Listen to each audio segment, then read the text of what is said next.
Welcome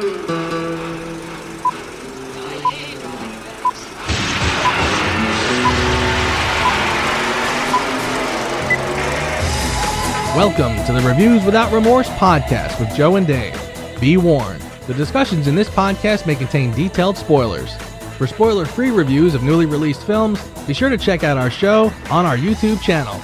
Enter at your own risk and enjoy the show. Is that clear? Yes, sir, dude! What? Yes, dude, sir! What? Yes, sir, dude! Get down and give me infinity. My name is David, and you have sunk my battleship. And the man who fears kisses from Granny S. Preston Esquire, Joe. What's up, partner? Not much, and yet much, because this is episode 158, and in this show we will discuss Mulan's remake rankles with its extensive story and character changes. Joe and I discuss what this may mean for Disney's attitude about storytelling in the future. Wandavision gets its first trailer, and, well, we will discuss. On the other end of the MCU, Black Widow and the rest of the MCU has been shifted. The next phase of Marvel movies start May 2021, a full year from when it was supposed to start. Whoa. And then, the adventures of Bill and Ted takes us into hell and beyond. Joe and I will review Bill and Ted's Bogus Journey. What up, my man? What's happening, brother? It's good to be back. Good to be back to talk about another Bill and Ted movie, which kind of never thought we'd be doing, but here we are. You know, this is the world we're living in, but yeah, I'm excited to talk a little bit about this one.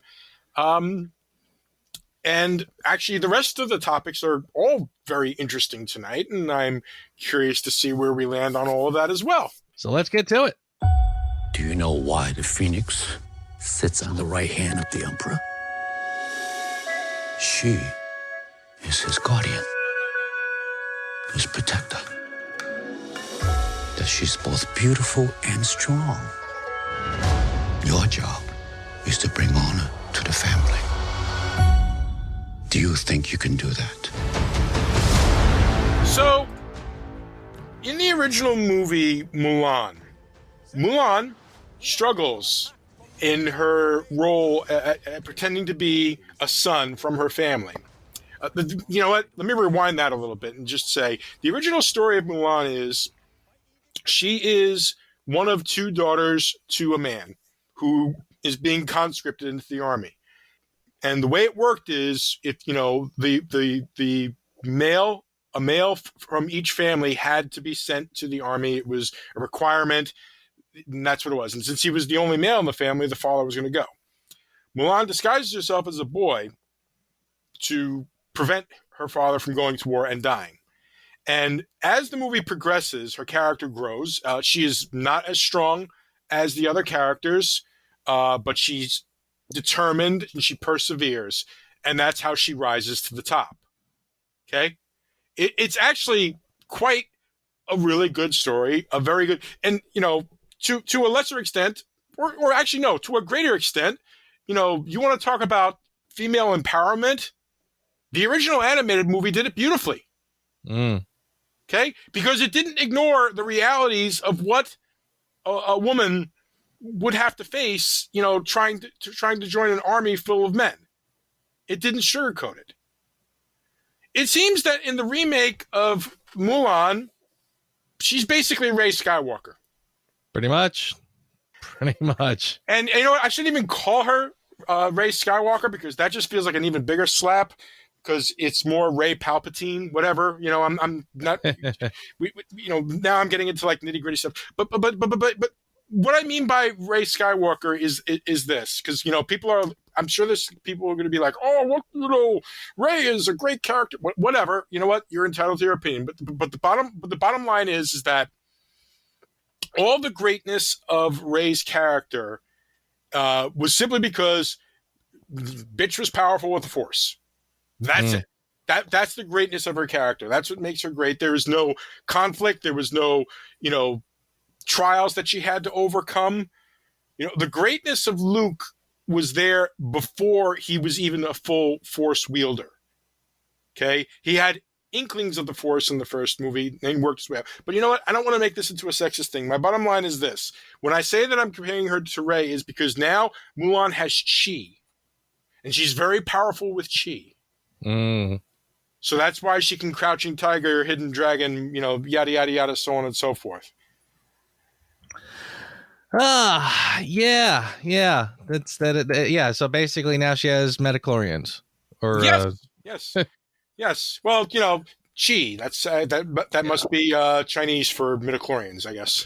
pretty much. Yeah. Right. Disney just reached into its bag of tricks. There was the metachlorians. We'll call them chi, etc. And yeah, you hit it on the head when you said that the original film was a brilliant story of a woman who's fighting big obstacles, overcoming odds, becoming a better person, going on a journey, and winning the day. And yeah, then this remake comes along and says, we don't like all that stuff, that kind of hard work, getting better, improving. We're just going to basically say that she's been unstoppable since birth. And that is the real crux of the whole thing. And that's the part that makes everybody scratch their head and go, wait a second. And quite frankly, it's become kind of clear to me, or at least more is emerging with this, when you saw this change, like when the Rey Skywalker comparison is perfectly valid, but we don't have anything to compare it to. It's not an apples to apples comparison, but here it is. We have a control group here. We can literally say, okay, here's Disney's current, this is what they want to give us, and here's what we can directly compare it to. Now you can specifically look and say, why the difference? Why did you change that? Why? Because to me, again, the original story looks exactly like, every time we've complained about Rey, we've said, why not show some obstacles? Why not show growth? Why not show a journey, a personal journey? Mulan is a great example of that. That's exactly what that was. And they said, no, we don't like that anymore. And I'll just kind of fast forward to the punchline, because I'm starting to really wonder if we're getting this whole woke thing wrong. Because, everybody looks at Rey and Captain Marvel and similar, and again, it's these uber powerful women who really haven't had to work for it. And we're all scratching our heads going, well, why is that better? Right?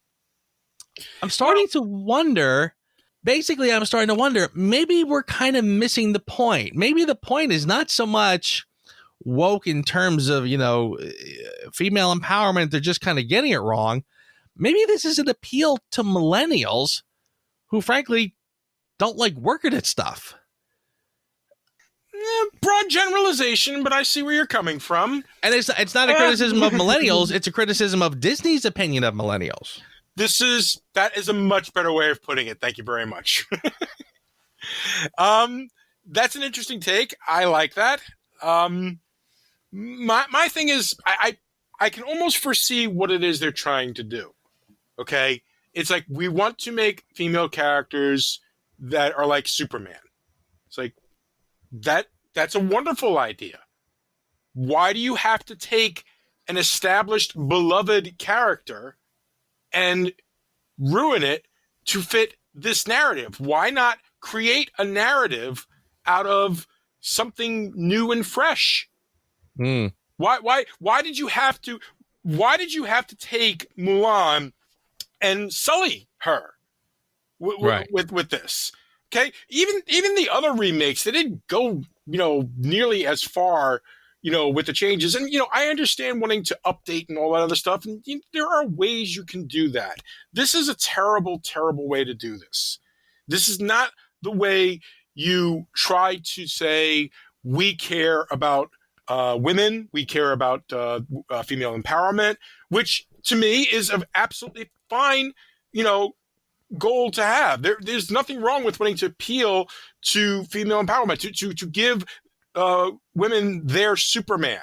Okay, I'm fine with that. But then what you got to remember is look back on the original Superman. Yeah, he was all powerful. Yeah, he was nearly unstoppable. But the key there being nearly. They humanized the character. They gave him difficulties. They gave him moments of doubt, of uncertainty. Superman! They gave him obstacles. That's what makes a truly strong character. It doesn't matter the gender of the character. They have to overcome something. They just cannot be naturally gifted at something because that shit gets boring. Okay? Freaking Dirty Harry was once considered like, the pinnacle of what all cops should be. Well, Dirty Harry didn't always get it right, too. Without flaws, without obstacles, it doesn't work. So if you wanted to do this empowerment movie, and this is their second chance at trying to do a female empowerment movie where she is like the all-powerful one, and hey, I'm all for that. Why did you have to do it with Mulan? Why did you have to, mess up Star Wars with stuff that, fine, you have an agenda, do the agenda correctly. You don't slap people in the face with your agenda. You work on the story and you tell it in a way that makes it appealing to people. Not like you're being lectured or there's a smuggler coming in from California or something like that. That's all this feels like. You're killing your own golden goose. And the worst part is it fucking worked. Oh, damn it, you're going to have to bleep me. Sorry about that. And the worst part about it is it freaking worked. The thing, Disney's not giving any numbers, but they seem pretty damn pleased with how many people paid $30 for that mishmash. Yeah, right. Yeah, it is pretty bizarre. And honestly, I mean, like I said, the thing that is really baffling to me now, it's not so much the gender stuff, because again, I'm really starting to feel like they might think it's about gender, but what we've been screaming all along is like, but it's bad storytelling. Yeah. And again, they took a good story with a strong female lead and they made it lazier. They made it so that the character had nothing to overcome, to which I'm like, well, what am I missing now? What am I not getting? Because again, we saw a story of triumph over adversity. Isn't that the point? And then they were like, no, the whole adversity thing. No. We just want somebody who can do everything, and they just need to walk out on the field and show off. And at the end, and another interesting thing that it's a smaller tweak, but the end, she returns and has sort of a very personal moment with her father after returning home, and it was just the two of them. Here, she's kind of paraded, and everyone is cheering, and even all the people who doubted her earlier, they show up and, oh, we were so wrong, and we're all cheering. And it's almost like, again, now this very personal moment is now a big kind of self-gratifying, glorious moment, to which I'm saying, is this the age of the selfies? Is this the age of clicks and likes? Everyone has to see me and understand. So yeah, I am starting to wonder now if the whole entire Mary Sue problem is really, Disney and whoever else trying to appeal to the, like I said, it's not even a crack. I'm not confirming or denying whether or not I think it's a fair assessment of millennials, but I think Disney thinks that they don't like working at stuff. They want to just have the gifts and just walk out and be who they want to be. I don't know. I don't know, but yeah, I do feel like of all of the, again, strange woke movies that we saw, like gender swapping and just plain old Mary Sue stuff, I kind of feel like this is the one people should watch if they want to really have the conversation and kind of try to understand what they're doing here, this is the one to look at. Because like I said, we have a control group. It's an apples to apples comparison to compare this to the original and look at those changes and ask why. Heavenly shades of night are falling. It's twilight time. Wanda and Vision, aren't we a five-pair? This is our home now. I want us to fit in. Oh, this is gonna be a gas! Where did you two move from? How long have you been married, and why don't you have children yet? Our story. I think what my wife means to say is that we moved from... Moved from where? Married when? Damn it, why? Oh, Arthur, stop it. Stop it. Stop it. Stop it. So it racked up 53 million views in 24 hours. A frickin' TV show. Are we starved for Marvel or what? I gotta tell you, Joe, I knew that WandaVision was going to be very different. I didn't realize just how different. And I am kind of pleasantly surprised by it. I dug the trailer. Dude, I'm with you 1,000% there. I feel like this is, and again, we haven't really seen, we've seen Falcon and the Winter Soldier. We really haven't seen anything from What If or I'm trying to remember any of the other shows. Loki, they're all filming right now. Yeah. Yeah. Honestly, this is the one I'm pretty excited for. I thought, I honestly watched this and I said, this looks really interesting. Yeah. Yeah. And how was your costume commander feeling on those couple of scenes, sir? Oh boy. I tell you, I feel like they've got it. Like they've learned the lesson. And it's like, even if we can't, like, even if they kind of feel like, well, we can't do those costumes exactly how they were. I mean, honestly, like when you saw the Wanda's costume, the Scarlet Witch costume in originally, like we saw that, we had sort of seen that already prior to this trailer. Right.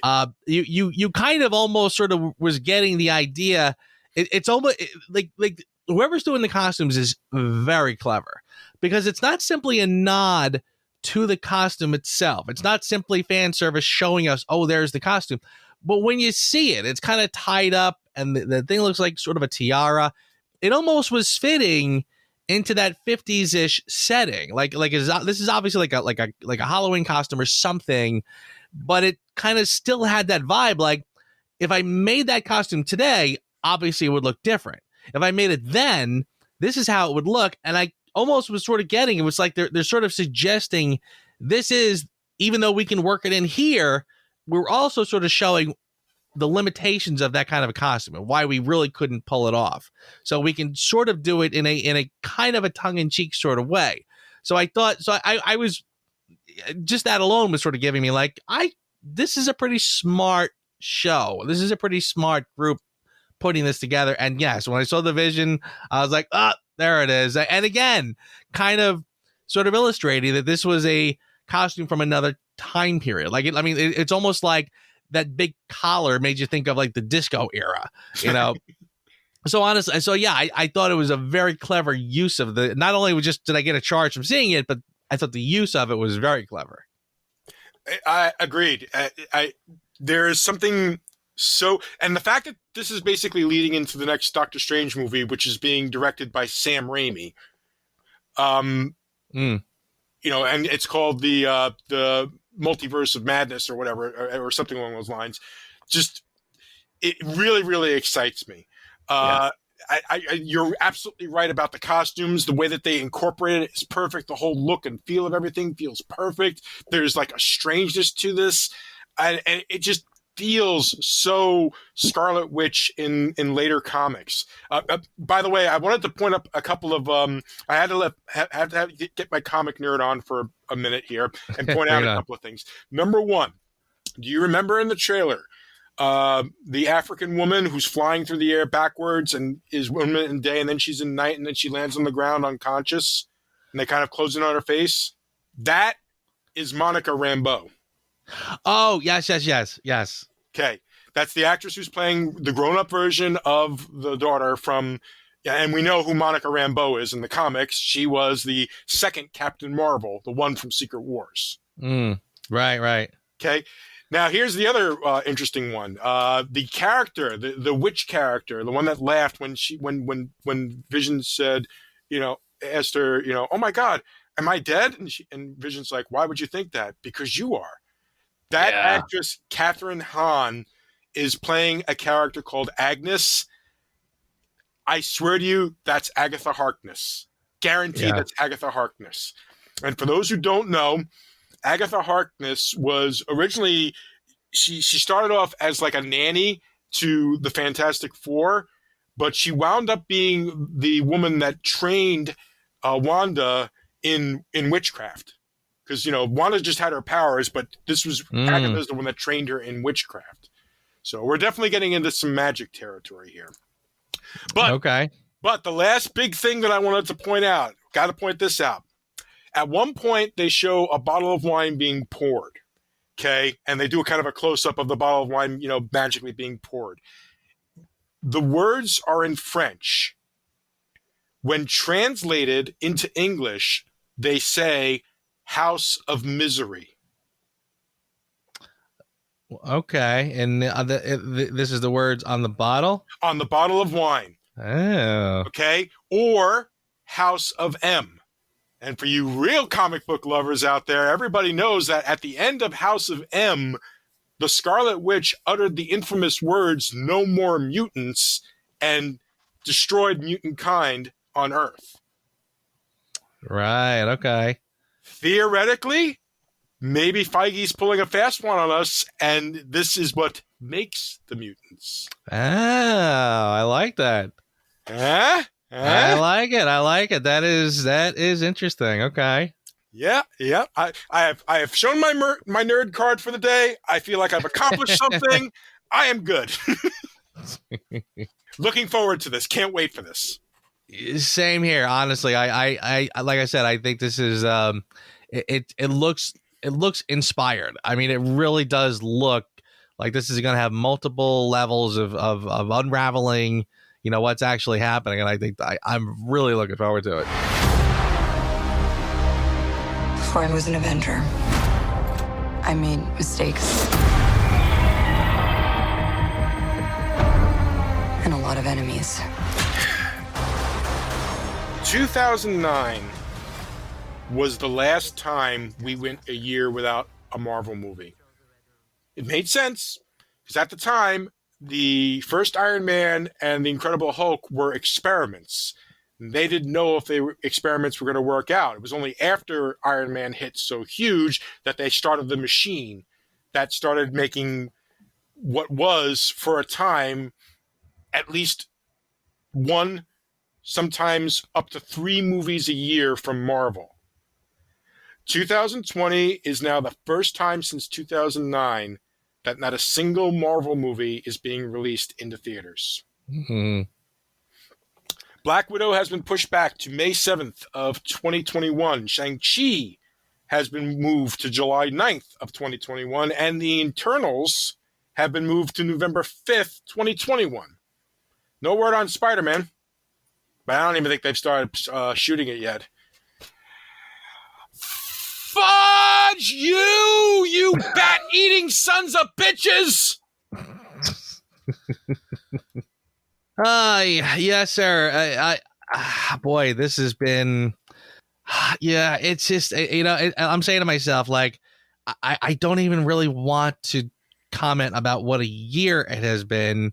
But how do you not when this is what we're talking about? I mean, this is the issue. It's just staring us in the face. And it's, I don't know. I don't, and I'll be brutally honest, I don't know the answer. I really don't know what you do. Because, I mean, these are tentpole movies. These are not, you can't just sort of put these on VOD and hope for the best. I mean, they spent a shit ton of money on these films. They need to bring in a certain amount just to break even. So, yeah, I get the conundrum. I mean, I personally have been watching, obviously, the release date for No Time to Die, which was supposed to be released in early March, got bumped to November. And I remember at the time thinking, like, good Lord, November? Like, why don't you just push it forward a couple of weeks and just see what happened? They went all the way to hell to November. I mean, this was crazy. And now, of course, I'm looking back going, maybe they're going to do it again. All the marketing materials is so far saying, no, it's coming out in November. And honestly, there's the back and forth we're having at this point. I mean, I feel like at this point, if it was up to the filmmakers, they would easily just push it forward again. But at this point, you have to wonder, there's a lot of marketing in these movies. There's a lot of product placement, etc. Maybe they have contracts with these companies saying, yes, we're going to feature your product and it's going to come out. And maybe these guys are calling them on the phone saying, hey, guys, you can't just sort of keep pushing this thing forward. The product that I'm advertising came out this year. Doesn't do me any good next year. So, yeah, there's all the little legal wrangling. So, honestly, and so basically when people ask me, like, do you think it's coming out in November? It's a 50-50 shot. I flip a coin. I have no idea. I see reasons for both sides. I don't know. I just don't know. So yeah, here we are again, pushing another one forward, and it's crushing. You're right. I mean, it's, you know, we talked last week about the Oscars.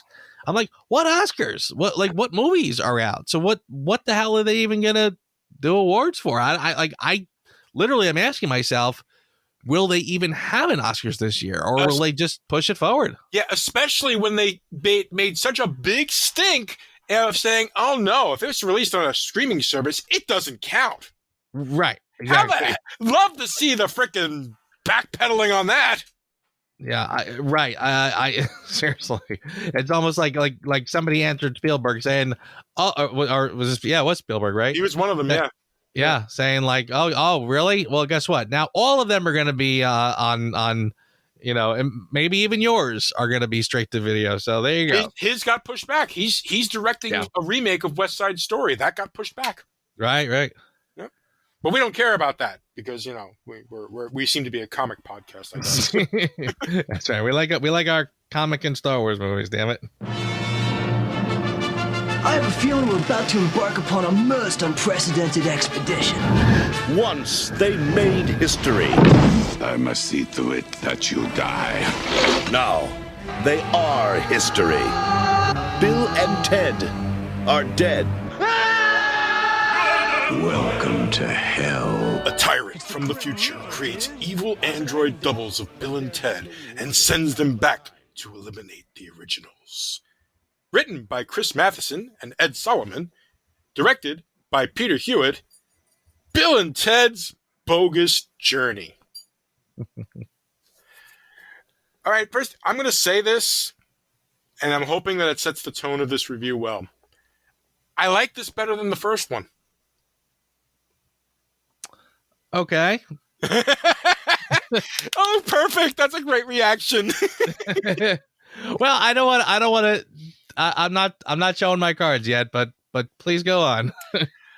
As I was watching this again, I hadn't seen it in a couple of years. I remember it being like, you know, a little silly and out there. But one of the things I was thinking of last week when we were talking about this last week was like how like Alex Winter and Keanu Reeves, the chemistry between the two of them is what just makes this work. And as I was watching this movie, it was even more evident because it's like, this movie is ridiculous. Why am I laughing? Why am I enjoying myself? It's like, it's because of these two knuckleheads. They make it work. You know, it doesn't matter how ridiculous it is. You know, even at the end when they're fighting their robot selves and the robots are like basically like, uh-oh, you know, it's so damn charming and I'm laughing my head off. The fact that they got Josh Ackland as the villain and the guy brought his damn A game. He brought his A game to a part that, from what I've read, he took because he lost the bet. Is that right? That's the rumor I read. I don't know if it's true or not, but I'm going to go with that because that just feels so Bill and Ted. Yeah. I really enjoyed it. I can't explain what it is about this particular episode, sequel. But like, you know, because like I think it's because remember how I said in the last one, like that whole segment that happened in the mall was just so obnoxiously 80s and felt out of place. Yeah, okay? yeah. Even though this movie took us to some really, really trippy places, I never felt like it was out of place. You know, like seeing when they're in heaven and there's Ben Franklin and frickin', you know, Einstein, and they're playing frickin' charades with Station and everything like that. It's like, yeah, okay, why not?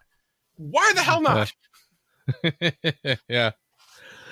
It's yeah. Listen, I'm with you. I what I do kind of marvel about it is that it wasn't simply a retelling of the first one. It's the same. Yes, a lot of the same themes. The same friendship is on display. No, you're good. The friendship is on display. The chemistry is there, but it feels fresh. Like we're not simply going through familiar territory. We're doing crazy stuff, and that's sort of it. I mean, this film does go a little nutty. I mean, honestly, one of the things that I sort of notice as I watch it is that I feel like it really did allow our players to sort of stretch themselves a little bit. And quite frankly, I kind of was reminded of Alex Winter's. We talked a little bit about his sketch comedy show that he had, The Idiot Box. Idiot Box. I love that show.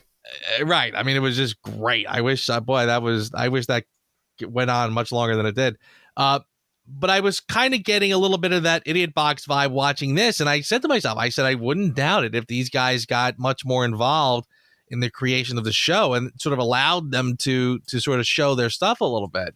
And so, yeah, I mean, you're watching this. I kind of feel like, if anything, this was sort of much more like, you know, franchises tend to get like the taglines or just the iconic moments. I feel like this is where you start to get that. You know, like when you see these guys playing Battleship with Death, you're like, what the heck is going on here? You know, I mean that is classic. Not just Battleship though. They also played Twister, that crazy, stupid NFL game that we all had as kids where it just vibrates. Yes. You know? Yep. That's just, I'm just in awe of it. Yeah. Yeah. I think we're pretty much in agreement here. I think they really did. And it's interesting because I don't think it was nearly as well received because, frankly, I kind of feel like this was the Empire Strikes Back of this franchise. You know, I feel like it's the one where things got a little darker. So, yeah, I think your kind of average Joe is not necessarily going to respond as well, but it is kind of like Empire. It's like that was the one that was kind of the genius of the bunch. Yeah. I cannot believe I am sitting here actually extolling the virtues of this movie, of all movies. I mean, because like here I am, I'm trying to think of stuff to talk about with this movie, and it's like it is an hour and a half, and it's just packed. It is really, really packed, and yet it doesn't feel like it doesn't feel overpacked. It feels like correctly packed, if that makes sense.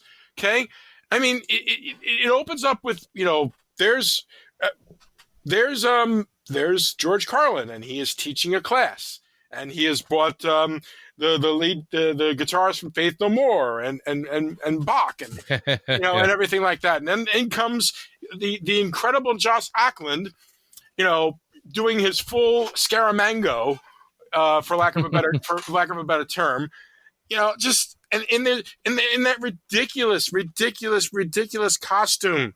I'm sorry. It was a ridiculous costume. Every time I saw him walking in it, it was like, this guy, how did he do this with a straight face?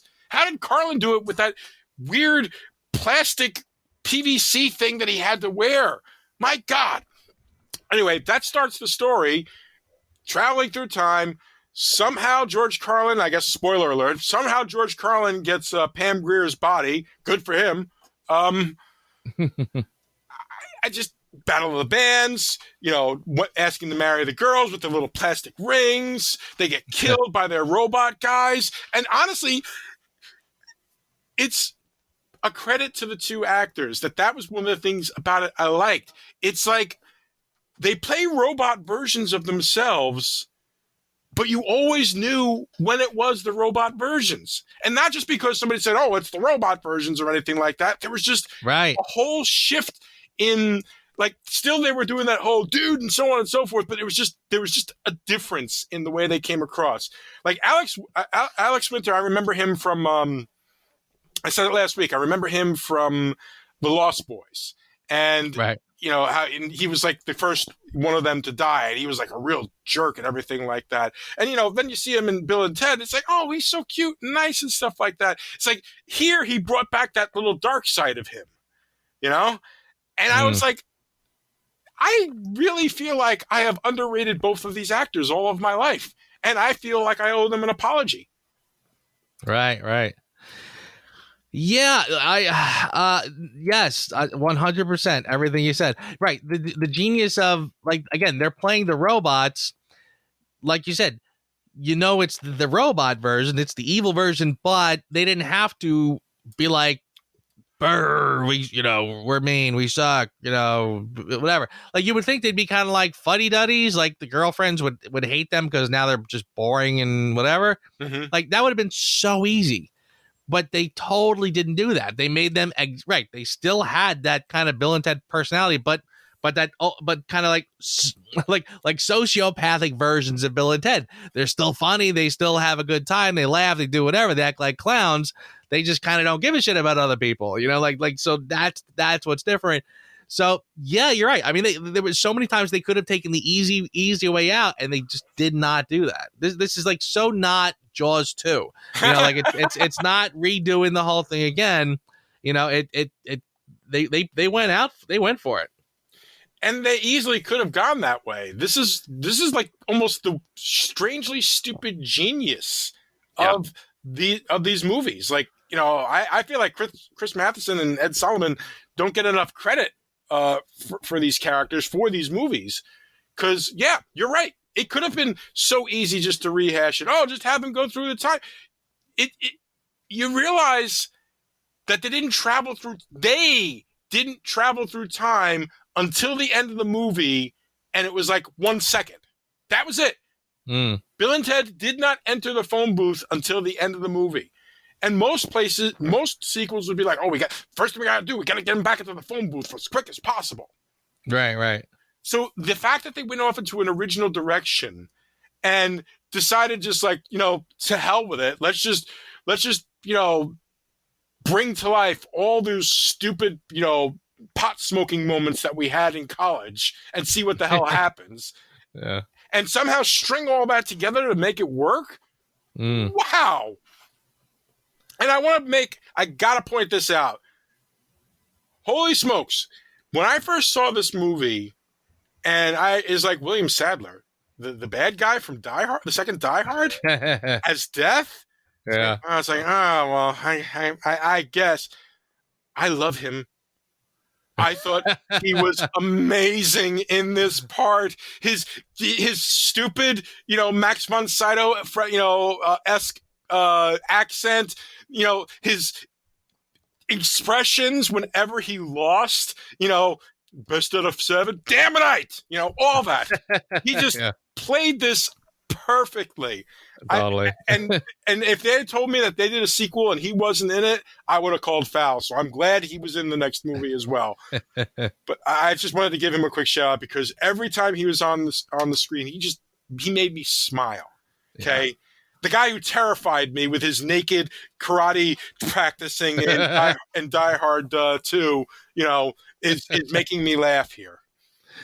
Would you ever have guessed if you're William Sadler and you've played the main villain in the Die Hard sequel, when did you ever imagine that when it came time to do like a revival, that it would be the Bill and Ted Death you'd be reviving? It's the Grim Reaper, dude. How's it hanging, Def? But they're having one hell of a time. This is not what I expected this place to look like at all. We got totally lied to by our album covers, man. Taking in the sights. Not bad, dude. We totally knew a guy got one of those in his bucket of chicken. Making new friends. Excuse us, dude, but is there any way we can get back? You may challenge me to a contest. J7. You have sunk my battleship. The only other character I'd want him to revive, but I think his character died. He played a character in Deep Space Nine. He was really, really good in that. The Star Trek. Okay. So, but yeah, no, this was the first time that I really realized that Sadler's got some chops there. And honestly, since then, every time I've seen him, I've always enjoyed whatever character he's played. So I can't really complain about that at all. Yeah, he's very good. He is very good. And honestly, I kind of, this is one of those things where I can't really imagine anybody else playing this part. He was just that perfect at it. You know, he's got the very, like, you need that perfect comic timing where, you know, people, it's genius when you watch his character and you say to yourself, I can't tell if he knows he's funny or if he's just fun, like, you know what I'm saying? Like it's like he seems to be playing it so serious that it's almost like, are you sure he knows that this is a comedy? Yeah, and therein lies the comic genius. And then I'll next week when we're talking about the next one, I will probably come back to that theme and say that I don't know if they quite got that right, but I don't want to foreshadow. But yeah, no, he is absolutely tremendous in this. I mean, I get it. It's so funny because, and it's one of those movies too, where like when you watch it and you're kind of, last week I kind of made a Teenage Mutant Ninja Turtles reference, and I'm going to do it again because I said the genius of those comics, before they kind of got all cowabunga, dude, was that you'd read them and they would sort of seem like dead serious. Like this is not meant to be funny. Like this is a straight up ninja story, and all of a sudden you're kind of like, wait a minute, these are turtles. Like what am I watching here? Like what am I reading here? So, and I kind of felt like this was sort of doing a little bit of that, where you were like, what the heck is, like, when they, like, I mean, seriously, when you think about it, the robots come back, legit, capture these two guys, kidnap them, take them out to the desert, and right at the moment where you're sort of waiting for, like, okay, so who's gonna show up and rescue them? How are we gonna get out of this one? We haven't seen Rufus yet. Rufus is probably coming. Something, right? Yes. Yeah. But all of a sudden it's like, no, they literally push them off the cliff and they are dead. It's like, alrighty then. So it's like, wow, that kind of got real, didn't it? So, but then when you go from there, obviously, I mean, this is sort of where the hijinks start to ensue. But it's like, but again, it's like this kind of like, what the hell am I watching? Like they literally just died. Now they are dead and they're ghosts or whatever. And it's like, wow, this is different. Like, it's not Bill and Ted Travel Through Time. It's Bill and Ted Are Dead. Period. That's it. The original title was supposed to be Bill and Ted Go to Hell. Is that right? Yeah. No, they changed it for, various reasons, I'm sure. But yeah, I am floored by the absolute audacity of this movie. And it is audacity. It is not, especially in the 80s and 90s, there was a formula for sequels. And this movie is so outside of that formula that it makes it brilliant in some respects. It's like we're not just pushing the envelope. We're pushing the envelope so much that we're actually, opening up a whole new envelope or some such nonsense like that. Yeah. Yeah. And it's kind of funny too, because honestly, we did the Die Hard series, like way early on. We did Die Hard, and I kind of pitched Die Hard 2, and I still feel this. I kind of said that it was sort of like, it's not a perfect film, it's not a perfect anything, but it is in some ways a perfect sequel. And I sort of was pitching the argument. I said, this is a film that if you liked the first one and you just want to go in for more of that, this to me was sort of like, hitting the nail on the head, where you sort of got a very similar tone. I mean, the location's different. It's not exactly the same, but the tone is very similar. There's so many elements that are similar. And, you know, by the end, you're pretty, okay, I'm getting not the same adrenaline from the first one for damn sure. But I'm with it. I'm good. You know, and I kind of feel like that's probably a good model for a film that seeks to be a franchise. You know, like you know, John McClane is a cop, so we can have him just do lots and lots of movies. You know, we can have the Adventures of John McClane, no problem. Kind of like a James Bond sort of thing, where it's just sort of an ongoing thing. Bond gets a mission, et cetera, et cetera. We have certain tropes that we, boom. This movie, it's not that at all. It is so far from that, and it literally does seek to be. It's almost like it's a sequel, but it's not. They as much as they want. It's the same characters. We're still following their story, but it's totally unique. It is not the same shtick again. It's not two guys who go through time, but it is just this over-the-top, outer body experience, adventure. So it's in many ways, they kind of just sort of said, okay, we struck lightning the first time. Let's find lightning again. It's almost like we're not just going to go to the same well and pump more out. We're going to find a new well, and we're going to spring a new well, and we're going to have, you know, it's a wholly unique story. I mean, it's almost like this, like there would be like a whole separate pitch meeting for this one. Like this is a whole different, this is a different ball of wax. You know, we're not doing the same thing again, and you really have to hand it to them for that. Agreed, 100%. There were so many safe avenues that they could have gone, and they chose instead to try to be more creative, more imaginative. Imaginative is like the understatement. Hell, the makeup on the station characters is really, really good. We're talking like, you know, Jim Henson would be proud. I liked the look of the robots. Like when they, you know, do the thing with the robots and they open up the mouths and stuff like that. For its time, that was some damn good visual effects. Right. I honestly kind of felt in a lot of ways that all the effects we were seeing pretty much held up. Yeah. You know, I mean, they wouldn't use the puppetry. They wouldn't use the animatronics the same way today. But honestly, I kind of felt like because of that, like you said, that when they're pulling their faces off, showing the robot heads, I find that to be 10 times more realistic than anything happening with CGI. Agreed. The fact that they did most of it practically, the look and feel of it, even when it got a little ridiculous, at least the entire thing felt organic. And you know, people use that term a lot. It's like, oh well, we're writing it and it flows organically. And I kind of feel like this movie is a true example of organic storytelling, because you know, yeah, the whole point is a bad guy wants to stop them from you know, changing the world, so he sends a guy back. That's, you know, that's the story. But these characters just organically move through it, you know, and they never waver from their characterizations that we've known from the first movie and part of their charm. And it just seemed like, you know, I almost wish I could have been listening to the meetings. Like, what would Bill and Ted do if this happened? And what would Bill and Ted do if this happened? What do you think Bill and Ted, you know, because it's an amazing journey. They say bogus journey, but it is actually an amazing journey to watch these two imbeciles work their way through all these damn things. And between the organicness of the special effects and the organicness of the way these characters, you know, went through these various situations, stayed true to themselves, you know, ran into adversity. Remember what we were talking about? How characters have to run into adversity. You know, they die. Mm-hmm. What's more adverse than dying? Right. Run into adversity, grow, learn. There's actually a lot of positiveness in the way this movie came out. I was, to be honest with you, when I was done watching the movie, it's like, I sat there and I'm like, I think I really liked that. Yeah.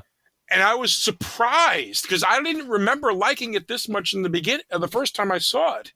But I feel like maybe that I've just gotten older and I'm starting to appreciate, you know, not just the grand gestures that movies throw out there every once in a while, but also like the little things like characterization and, being true in characterization. You know me, I'm a sucker for some great characterization with a decent plot.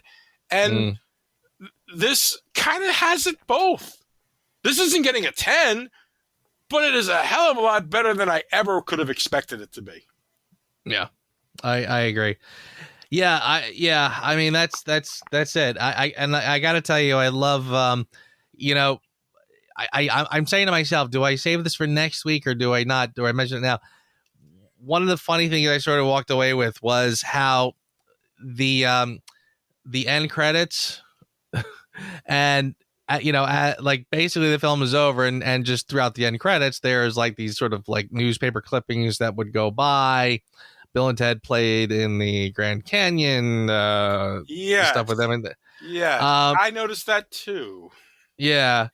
And it was very funny because when I was sort of watching some of the, like the making of stuff of the newest film, one of the things that they mentioned was that, a lot of stuff very inadvertently got written into canon that we had to incorporate when we made the third one, because basically those end credits, whoever was just hired to make end credits, that was their idea. And they started just sort of filling in the space with some of these funny little jokes, but they said the writers hadn't really written that. So it was kind of like, well, alrighty, that kind of makes sense. So basically, yeah, when it came time to do the third one, they had to take all that stuff in as well. So, and props to them for doing it. I can't wait to watch the third one again, because after watching that end credits, I just started thinking to myself, but how does that fit into with where part 3 comes out?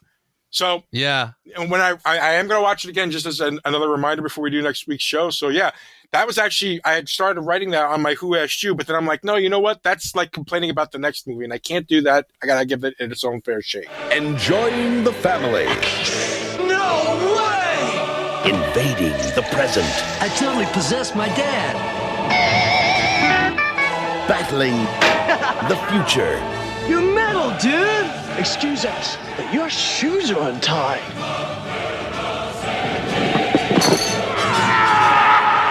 Can't believe we just smelled in death. And meeting their maker. Guy, congratulations on Earth. Not to mention your other great planets. Mars, Jupiter, Uranus. Speaking of a fair shake, let's give this sucker a number. Who's going first? I think you went first last week. So maybe I should go first. I don't know. After you, my friend. All right. This movie blew my mind. Not because it was the greatest movie ever made. I don't think I could ever actually sit there and say what the greatest movie ever made was. I find lists like that to be a little bit pretentious, because I kind of feel like movies have their value depending upon the story that they're trying to tell. And, then there's genres and things like that. So no, this isn't the greatest movie ever done, but this is an incredible movie in that at a time of sequels, which were nothing more than cookie cutters of their previous movies, this movie dared to be different. Time travel was the whole thing about the first movie. Time travel barely had anything to do with this movie. Okay? This is a story about two guys, two idiots who are basically having greatness thrust upon them, rising to that greatness through no real, it's not like they trained or anything like that. It wasn't to the end of the movie that they actually trained or anything like that. And the scary part is that given the opening, the first movie, giving Bill and Ted's Excellent Adventures, it fits. It fits very well in plot, in characterization. Alex Winter and Keanu Reeves just, if they spent the rest of their lives touring and doing dinner theater, I'd probably want to go. Because the two of them just sync so damn well. I don't have a lot to complain about with this movie. I mean, it's ridiculous, it's psychedelic and so on and so forth. And I gave Bill and Ted last week, I think I gave it a 6 or a 7. I am giving this one an 8. My friend, I am of a very, very similar mindset. I really, I said to myself, I'm like, is this really 8 worthy, this film? And I have to sort of, I agree with your logic that, it's, they did, I gave it the last one a 7, and I'm doing the same thing. I said they upped the game. They made it much more creative, original, unique. And, I just have to give it props. I mean, for crying out loud, I mean, they go to hell, they go to heaven. I mean, it's pretty crazy stuff.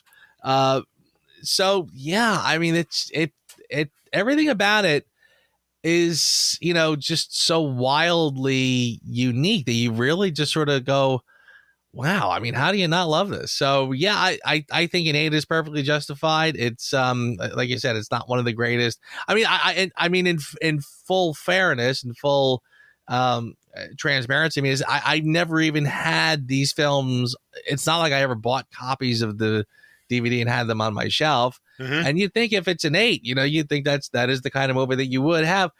I probably didn't really give these films much thought over the years. I mean, they were short, especially the first one is mindless fun, and it sells itself as mindless fun. It knows what it is. It's not trying to be anything else. But this one, again, it really does sort of take things up a notch. So I think the 8's perfectly fair. Jesus Christ. We are like, God, we are like almost pathetically in sync, but I like it. I have no problem with that. Color me amazed that not only did I come out of this like almost embarrassed to say to myself, my God, I really like that. But the fact that we're in sync, that just blows my damn mind. Yeah, totally. All right. Who asked you? I think the I kind of feel like this is sort of a cheap shot, but honestly, I really don't have a lot that I can really point fingers at with this one. But I do remember, I think it was sort of some of the special effects with the station, and I kind of remember feeling like I liked those characters, I liked what they were doing, but I kind of was feeling, they probably could have done a little more with them. Like I said, I get what they were doing, but I kind of was sort of waiting for them to sort of pop and kind of show me why I'm really interested in these two little characters. The part when they jam together, I was sort of saying to myself, like, I get it. I didn't know if I was crazy about the effect of him kind of turning into a big puddle of crud and then coming back. So I won't, it's not a problem per se, but it is, in the spirit of, what would you have done to tweak and make the film better?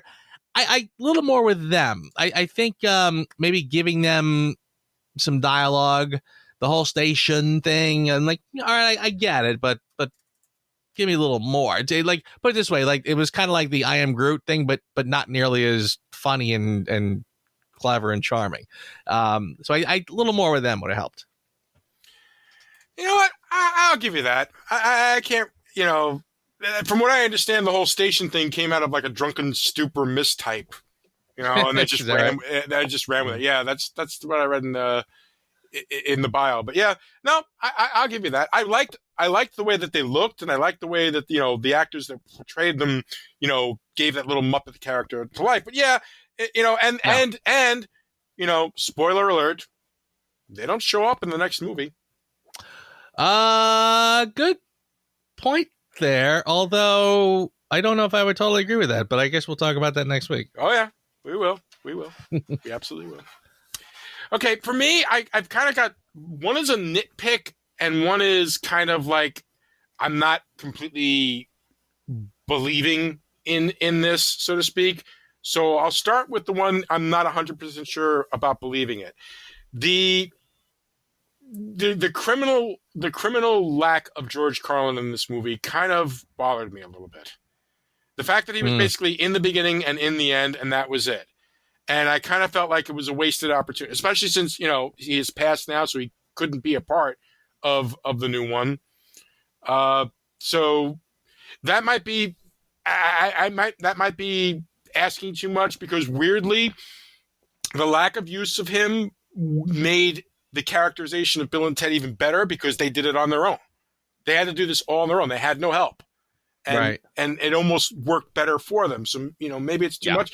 It's probably just my love of George Carlin that's really got me wishing he had more.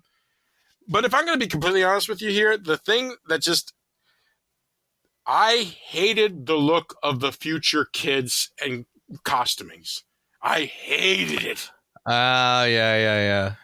It's like so very like somebody took like the 70s ideal of what people thought future clothes were to look on, and then they snorted some cocaine and said, "Put some paisley on there." Yeah. That's it didn't age well, did it?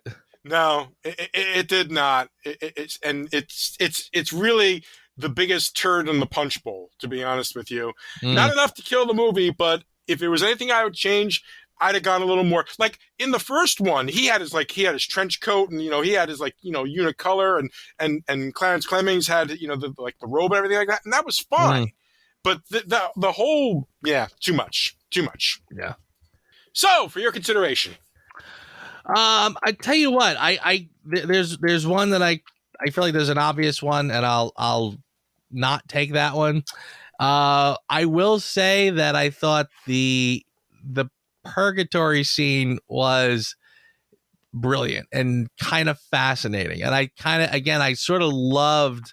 Like I said, this is where you really start to see them just take this thing to the next level. When they did that whole scene where you had the creepy Easter bunny in one, the grandmother with the cruddy teeth, and then of course the military school for the other guy. It was like, how that again, that to me was when they really took things up a notch. And it was again, I kind of felt like I feel like I was seeing the comedy stylings of Alex Winter there, especially when he's doing the granny. So I got to give it to that, because I really did feel like by the time we were getting there, it was like just kind of the pinnacle of just craziness, and was just really well done. First, I want to say that the hell sets, beautiful, imaginative. I loved the setting in hell. I loved the fact that they had a guy dressed up to look like the devil that they just made look bigger on the screen. I liked that everything had texture. I liked when they were running down the hallways and trying to go into different places and they're having the little nightmare sequences. I loved the production design of all of that. Actual real sets. Mwah. I'm going to give you a little bit of credit for that. Second little bit of credit I want to give you. Mr. Joss Ackland, I know you lost a bet, but at no point did you ever make me feel like you were thinking, what the hell am I doing here? Very true. But the superstar to me, I'm giving it to the real, for your consideration, Mr. William Sadler. There you go. I fell in love with the character of Death. It's the comeback of all time. Bill and Ted's Bogus Journey. It's a trip. Best of 7? Damn right! Ah, dude! Left hand red. Ah! Yeah! Bill and Ted's Bogus Journey. And thus ends Bill and Ted's Bogus Journey and our review of Thus. A surprise, but a welcome one. But next week, we close out the Bill and Ted trilogy. Will it be a trilogy? Will it be 10 years until we see Bill and Ted at it again? Who the hell knows? All I know is next week, Bill and Ted face the music, and Joe and I face reviewing it. Yes, we do. And I think I said a couple shows ago now, did you ever think we'd be sitting here talking about a third Bill and Ted movie coming out in 2020? I am kind of amazed that we are, but you know what? I'm not going to complain. There you go. So far, I'm having a good time, and now that I've caught up on all the other stuff, here's hoping. Definitely going to rewatch it again. I'm very, very curious to see how you feel about this when we get to it. Same here. I think it'll be a fun conversation. All right, man. On that note, thank you so much for coming back, my friend. I am enjoying doing this again very, very much. So it helps to have a bunch of good movies to start off with. Once we get to the stinkers, I might be like, why did I come back? Why did I come back? This is a good point. Oh, my brother, seriously, this is a good one. I'm enjoying it again, and I will see you here next week. Thanks for listening to the Reviews Without Remorse podcast with Joe and Dave. Join us here every Thursday for a new episode. And be sure to check out the Reviews Without Remorse channel on YouTube for spoiler-free reviews of new releases. If you enjoyed this podcast, please consider becoming a patron. You can find our page on patreon.com. As little as $1 a month goes a long way. All clips in this podcast are used for commentary and critique, and is considered fair use. No copyright infringement is intended. The Duke of Spook, the Doctor Shock, man with no tan, please say hello to Death himself, the Grim Reaper!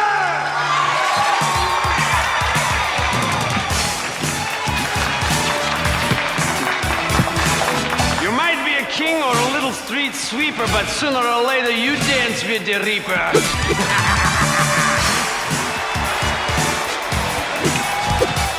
Get down with your bed, sir.